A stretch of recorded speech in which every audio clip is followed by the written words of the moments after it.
Luke, tell us, besides, I mean, obviously Ed Morris is a big part of Chicago television. Tell us why you feel that is, your experiences with him. Why do you think he's such a big part of influence in Chicago television? Well, Ed is one of the most innovative, creative people that I know, and he's the most young at heart person I know, too. Even in his late 70s, he's still, I think, a lot younger at heart than a lot of people in their early 40s. And Ed's a thinker, an innovator, a creator, and a really hard worker. And he loves television, and he loves the business. We're only very fortunate at Columbia that he chose to do sort of the last part of his career with us. But the wonderful career that he experienced up until then has made him a leader in the industry, and it just is hard to put into words. He's just one of those icons of Chicago television. I'm sure we all definitely thank Ed Morris for all the years he's been at Columbia.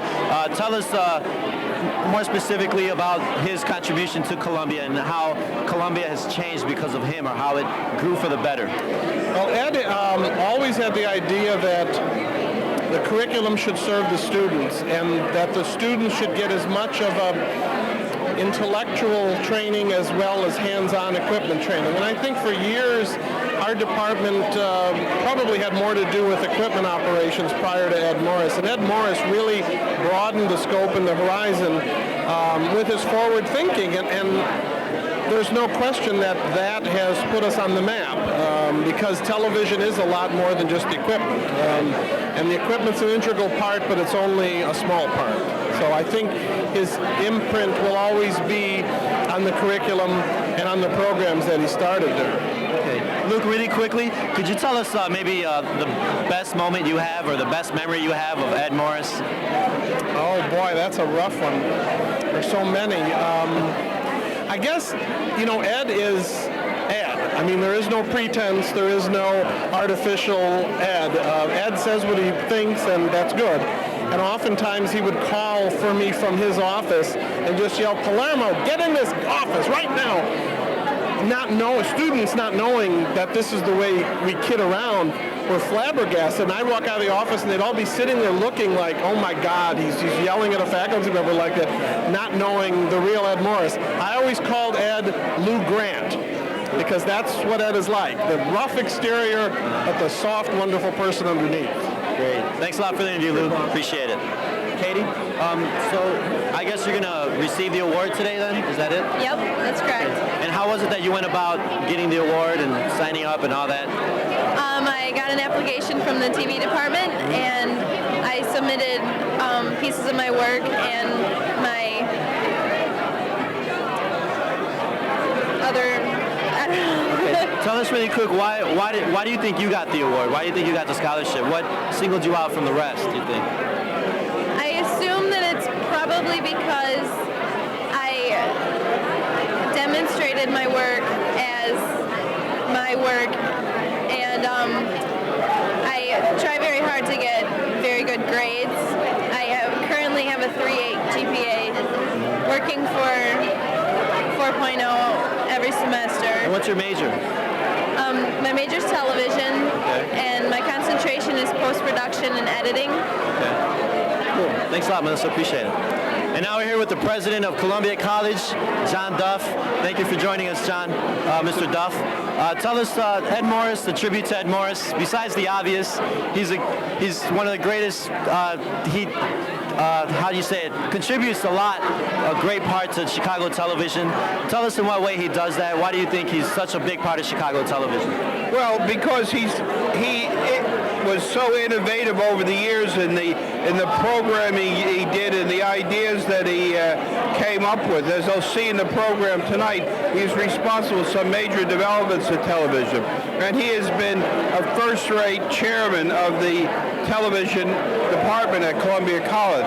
He really has excelled at that, and he's also very good at working with students. Whenever you have a group of television students at any function, they're always the one that cheered the loudest when Ed gets introduced. So you know he's very popular. Right, definitely. Now, Mr. Duff, could you tell us, I don't know how much time you spent with Ed Morris, communicating with him, talking with him, but do you have a special memory of him, of something good that he once did, or something you might, first thing that pops in your head when you think of Ed Morris? Well, I do spend a little more time than usual because we have a monthly poker game that both Ed and I are in, so that's what I remember of. We've had a lot of fun over the years playing poker. One thing I remember, though, was at a faculty retreat when he read a chapter from a novel he had written about his experiences. He was at D-Day, you know, and then all the way into Paris, and when the troops arrived in Paris in 1944. It was a very moving story that he read to the faculty, and that's a particular memory I have. Yeah, that's a great memory. Thank you for joining us again, Mr. Duff. Glad to do it. All right.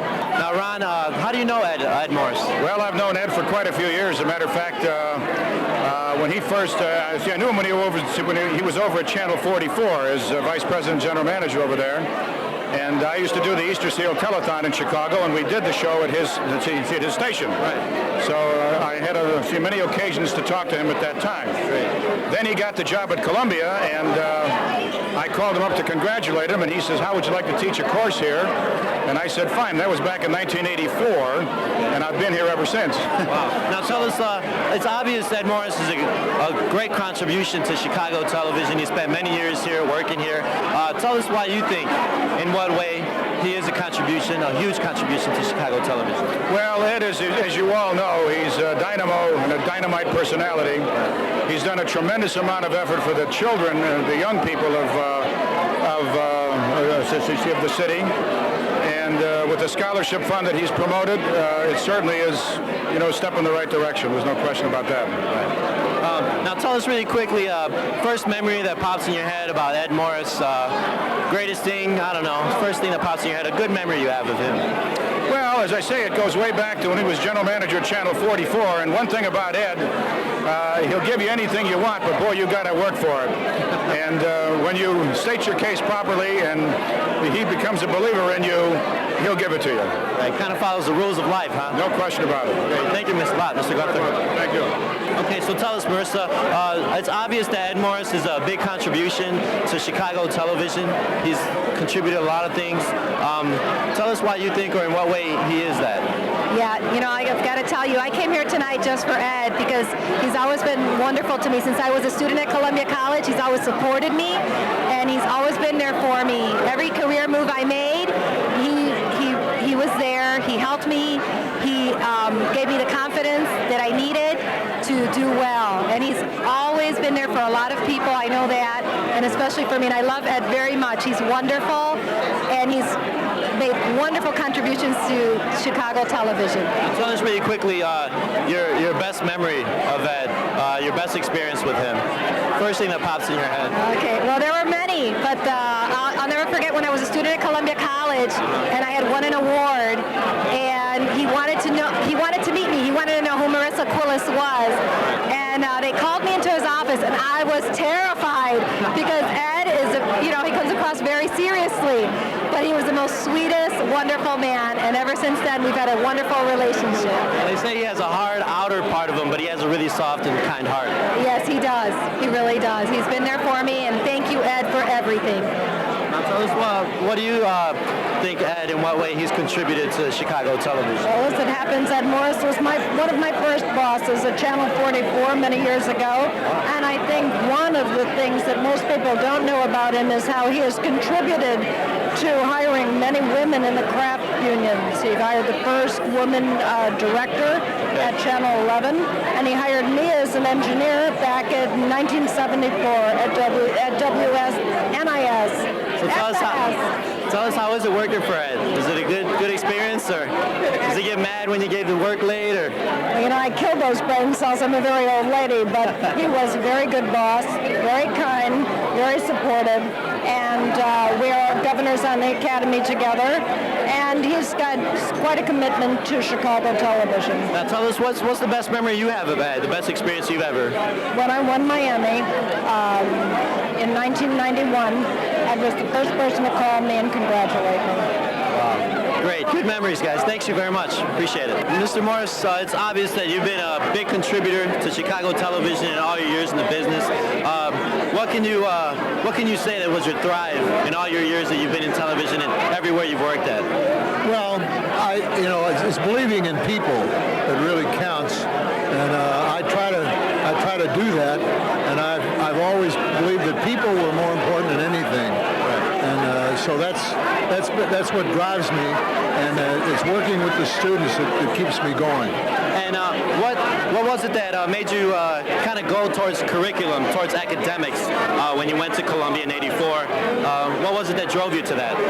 Well, nothing really drove me to it. The truth is that what I wanted to do was to finish off my career someplace where I'd have a little peace and quiet, but I never had any peace and quiet at Columbia. Right, definitely. Now tell us, what was, maybe you can say, one of your best experiences in television, in working with television all these years? What's the best experience that you can say you had? Well, I think the best experience I had in television was as a producer. I produced a program called Book Beat at WTTW for about 9 years, and then it went on the network. And that was a very wonderful experience with Bob Cromie as the host of that program. The other great experience was introducing American audiences to Monty Python's Flying Circus, which I persuaded Time Life to import, and which PBS bought. Right. Now you've won 2 Peabody Awards, I think it is, right? And now tell us, obviously you were doing good things for television at that time. Now, what do you see in the future for television? What would you like to see, and what do you see in reality? Well, I don't know what to tell you about that. I mean, the future, I think the television future is still very bright, because nobody has a substitute for what television does. So but we're getting into new media, and they're going to have their part of this. But it's going to be a good, like the internet. Yeah, well, it's going to be, but it won't be on the internet. No. It won't be on the internet for a long time. Okay. Great. Thank you very much for the conversation with you. Are you a student at Columbia or what? Yes, I'm a senior at Columbia. Okay. What's your major at Columbia? I mean, besides television? Television production, mainly directing and the production side of it. Are you one of the recipients of the scholarship, or? Yes, along with Katie, I received it this year. Okay, great. Now, as Ed Morris, it's this tribute to Ed Morris. How do you think he's contributed to television in your eyes? I know you probably haven't followed his whole career, but in your eyes, how do you think he's contributed to television, or to Columbia College for that? Well, I see along just in the class alone how he can bring all that he's experienced in television and bring that to his students. And besides that, providing funds, him and his wife providing funds for the students really helps the school and the students out a lot. Definitely. Now, have you ever had Ed Morris as a teacher? Yes, I had him for history of television. It was my first semester here. Really? And what kind of experience, or what memory do you have of him teaching you a semester? I just remember having to do my final presentation on the prehistory of television, and knowing that any mistake I would make, he would know about the prehistory of television. So being a little scared about, I better not get this wrong, because he'll know. Yeah, I heard he had he was your teacher, he wasn't my teacher at any time, but I heard he had kind of a hard outer shell, but a real soft heart. Oh yeah, I mean, you would hear students be like, that old man in the TV department, but I'm like, no, if you get to know him, he's so intelligent, he's a really good guy to know in the industry if you want to make it somewhere, and he's a nice guy to talk to on the side. Thanks a lot, Aaron, appreciate it. All right.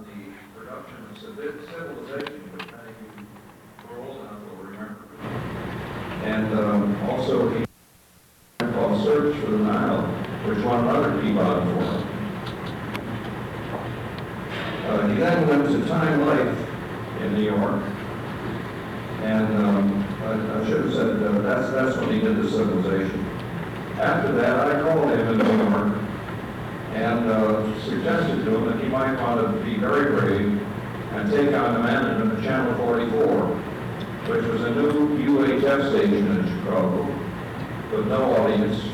We've been on the air more or less for about a year, and it was tough. And he undertook that task. We had live programming. That's how we got programmed. We had no network to rely on. And you have to get people to watch your program. And the programs we got were not too expensive.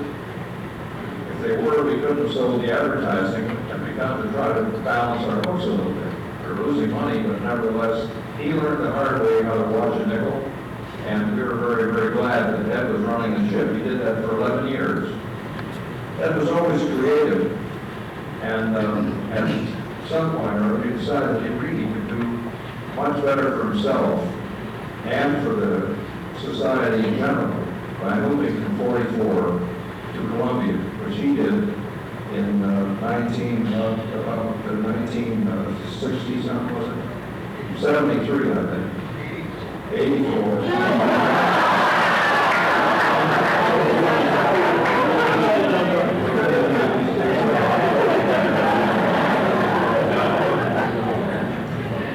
You learn a good deal about television in the days of Channel 44. You learn from Time Life, you learn from Channel 11.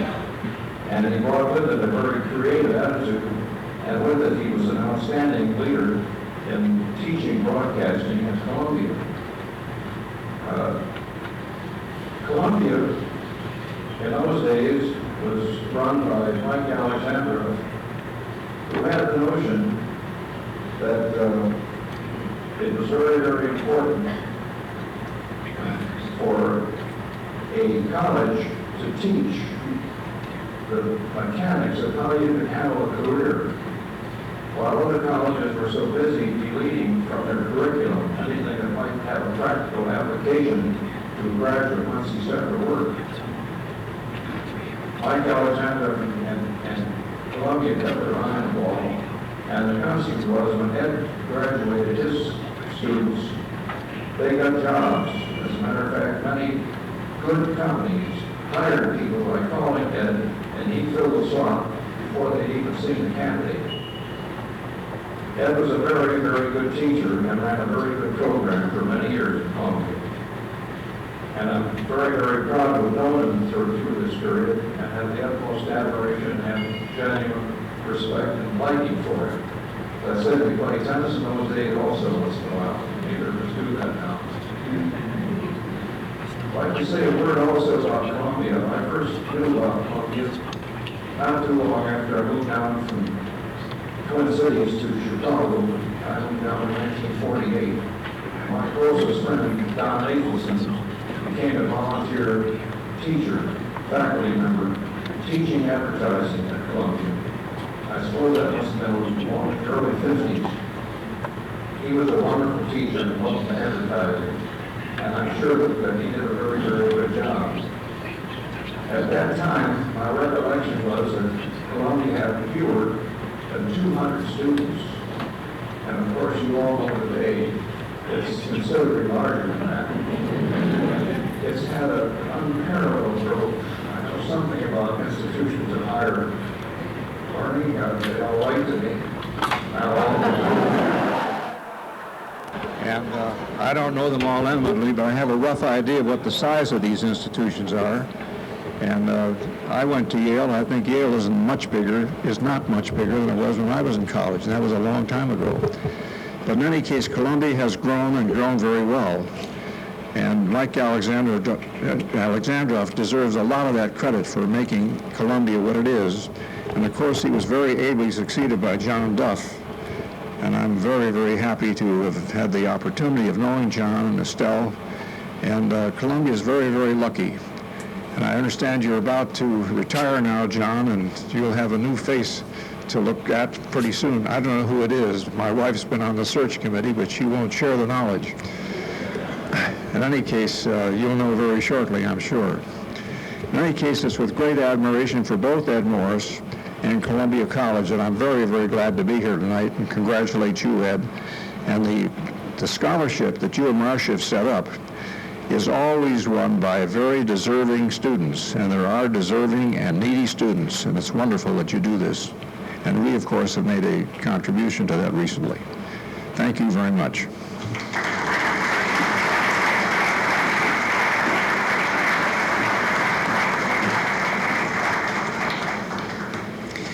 Thank you, Irving Harris.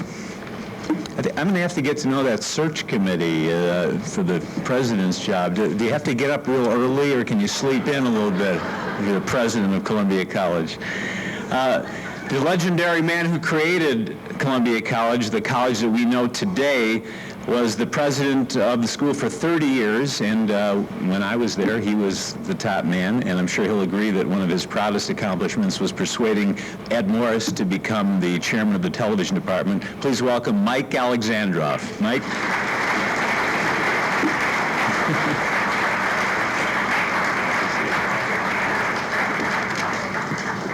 Gee, to make an entrance like Liza Minnelli behind a curtain. Notice the similarity.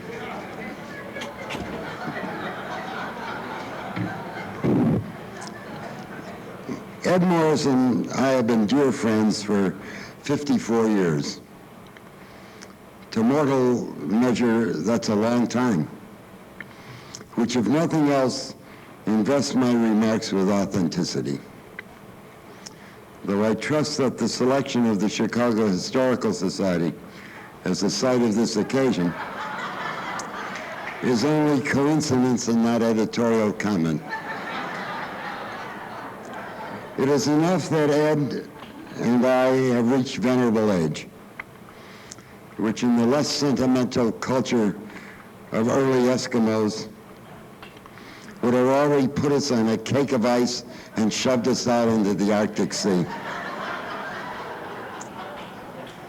While it might be difficult to accept, in my hoary mind's eye, Ed is much the same as he was decades ago. Time has not tempered his charming irascibility and irrepressible good humor, and he remains comprehensively cultured and extraordinarily literate, and a gifted writer and wonderful friend who has served humane purpose and the television professions with great integrity and distinction. Appropriately, for the last 17 years, as chair and first counsel of Columbia College's television department, Ed's exceptional talents, intelligence, and humanity have been gathered in educational service to nearly a generation of students who aspired to the occupations of this most influential industry. And as a noble expression of that commitment, Ed Morris and his wife, Marsha, with a most generous personal gift, have established a scholarship fund to serve future generations of Columbia students. And I join with Ed and Marsha in the hope that audiences as this will continue support of their splendid purpose. Ed and Marsha, I salute you and record my profound gratitude for the many years of pleasure I've enjoyed in your company. Thank you.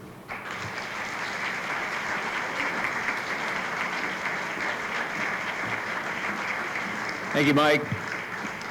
Our next guest got his start in television in 1968 when Ed Morris, then program director of Channel 11, took a chance on him, an unknown airline pilot with no television experience, and he hired him as host for Our People, which was then the city's first African-American variety talk show. After a 22-year career at Channel 5, he's with us today from out of town, and I can tell you that one of the great thrills I had working at Channel 5 was to get to know this man, and actually we had occasion to work together on the set there at Channel 5 just a few times, but then I was fired, so I didn't have the opportunity to work with him. I think the guy who fired me didn't get along with Jim either, but Jim being much more experienced and smarter than me, moved to Arizona, started his own production company, which is a big success, and he laughs at those of us who slave over a hot microphone every day now. Jim Tillman.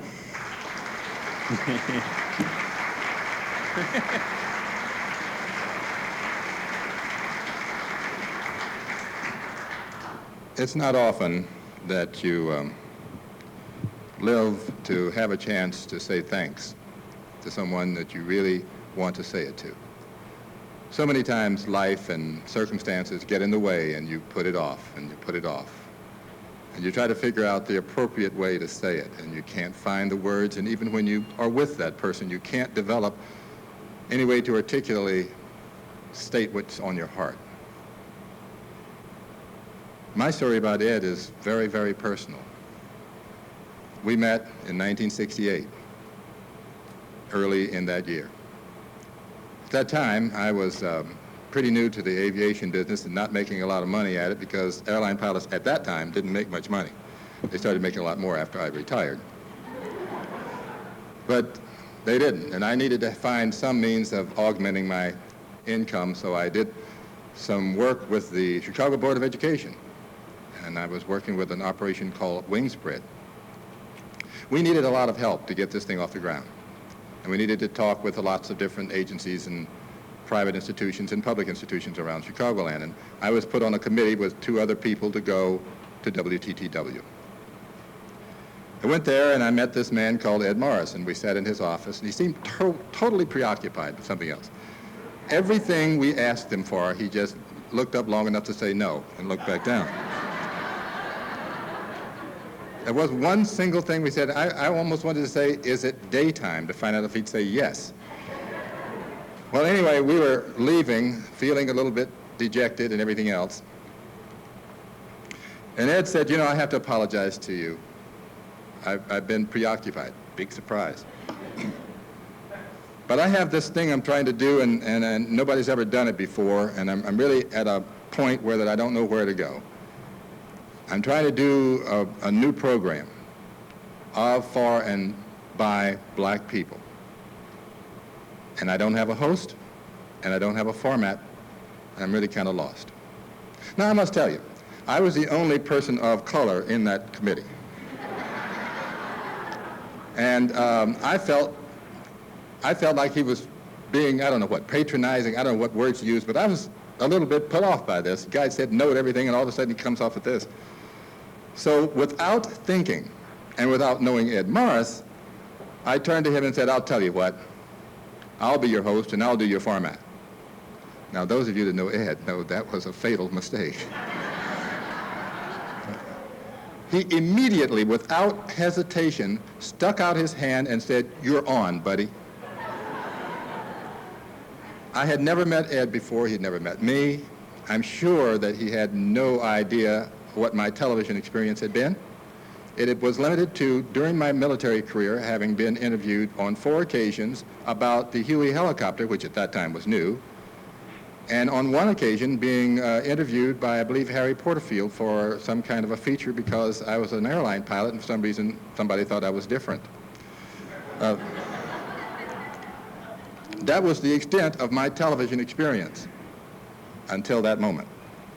Now, during that period of time when I was interviewed in the military, I had come through Pittsburgh, Pennsylvania, and met a couple of people over there with NBC, you know, NBC. And we got to be pretty good friends. And when I left Ed Morris's office, I was terrified. And I did not have any clue about what a format was. Not even a clue. And I didn't even know who to call. Who do you call when you want to know what a format is? So I called Pittsburgh to the only people I knew in television, and I said, hey guys, this is Jim Tillman. You met me when I was in the military about a year ago, and you know, and I was flying choppers. And oh yeah. What's a format? Well, the guy I was talking to said, why do you want to know? And I said, well, I was just offered a chance to do a new television program, and I told the guy I knew how to do a format, and I don't. Well, he laughed about 20 minutes. And then he started trying to explain it to me, and he says, Jim, I don't think you're going to get it. So I said, I'll tell you what, I'm coming to Pittsburgh. You don't even know this part, I don't believe. The very next morning, I hop a flight. I fly to Pittsburgh. I get off the airplane. I meet this guy, and he introduces me to a gentleman who's confined to a wheelchair. His name, Riff Fournier. Riff Fournier, whether you know it or not, was a pretty well-established and well-known producer on television. And Riff was to help me develop a format. We sat at a little table in the coffee shop, and he was asking me questions about myself and giving me information about what I should do. And I was so far behind him on my note-taking that he said, you know, I don't think this is going to work. So he wheels over to, these people really found out how stupid I really was. He wheels over to a ticket counter, and I go over following him with my notepad. I said, beg your pardon, what are you doing? He says, I'm buying a ticket. I said, where are you going? To Chicago. I said, why? He says, because you're too dumb for me to tell you how to do this. So I'm going to have to go back to Chicago with you to help you do it. Well, that didn't make me feel real good, but then again, he was going to go back to Chicago, and he did. 24 hours, almost to the minute, after Ed had issued that challenge, we literally wheeled into his office. And here I was standing with Rip Fournier at my side, and Ed knew who this was, respected, and got up and said hello to him, and he said, what do I owe this occasion to? And he says, I'm his producer.